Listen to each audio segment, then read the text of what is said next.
Between 07 and 012, if you wanted an iPhone, you had two choices. With a contract tied to a carrier like AT&T in the US, or because I'm Romanian, or Orange, or without a contract but for a crazy price, $600 or more. And that's where the iPod Touch came in. Released in 2008, the second generation had a 3.5 inches touchscreen like the iPhone, Safari, YouTube, Music, App Store, that's actually the first time on an iPod, Wi-Fi. I know that's a spec, but hey, it was important because this is 2008, okay? And Wi-Fi, it's actually a feature. And the price of just $229 compared to $600 for an unlocked iPhone. It was basically an iPhone 3G but without a SIM and no phone calls. From a tech point of view, it was kind of between. For example, let's make a little scene. You are a magnet and in 2008 you are going into an Apple store. On the left side it's the third generation iPhone. For example, let's say that this is the third generation iPhone. On the right side it's an iPod Classic, the best of the best. And in the middle it's the iPod Touch Gen 2, somewhere between the iPhone and the iPod. But it gets two bad things from both of them. From the iPhone it doesn't get the capability to call, and from the iPod it doesn't get the storage. And still people bought it a lot. And you may be asking, why? What could be the point of this device? The price, again. 400 gap in 2008, it's crazy. It's actually crazy even today, but in 2008 it was even crazier. This is the first iPod with an Apple Store. Basically, you could play Doodle Jump or Temple Run or whatever game was popular on that time. It had Safari, YouTube and Wi-Fi, which is great.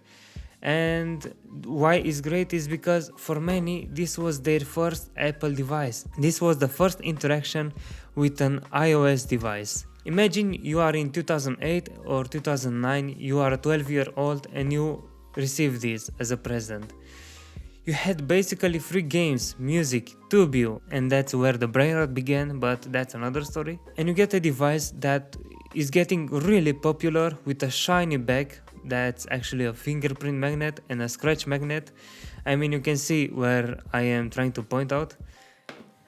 It's clicky, it has a satisfying home button, a great design, and it's slim even by today's standards. It gives me a MacBook Air kind of finish because it's really slim on the edge, but it gets thicker on the middle. So basically this is an iPhone without the pressure of owning an iPhone. Was it successful? Yeah, Apple sold millions. This is the 8GB model and it was the most affordable iPhone for the masses, but it had its own limits.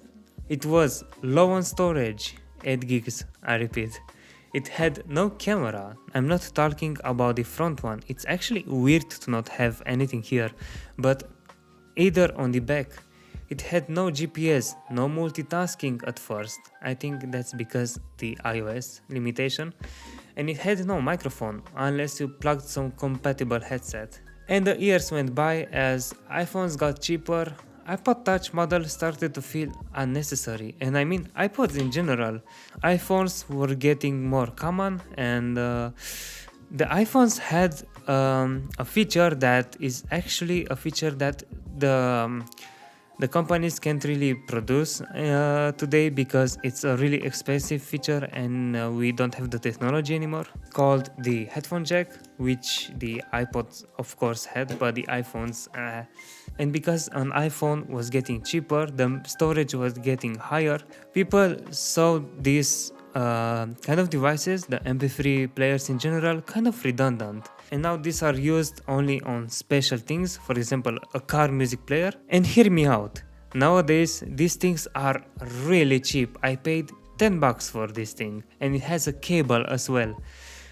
These things will get expensive because I saw the trend at these iPods. 5 years ago this was really cheap, like I don't know, $40 or $50 in a great price. Now it's over 100 to buy it today, and this will get rarer and rarer. And because you won't find these things really easy today, I mean it's really hard to get one in a good condition, they will get more expensive. So it's like an investment, I think. And I think this will happen the same with the old Apple devices.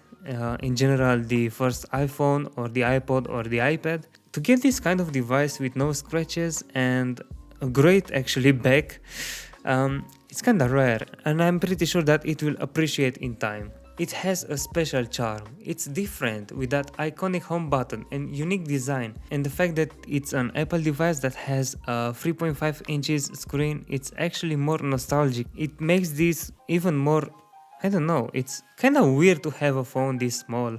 I mean, not a phone, an iPod, but imagine having a phone this small that actually fits in your hand. It looks more like a tool, you know? It doesn't look like something that will absorb your brain with funny colors or stupid challenges or anything like that. It looks like a tool.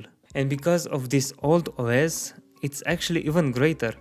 And you can see by this slide to unlock, but I won't talk about this because I want to make it on another video.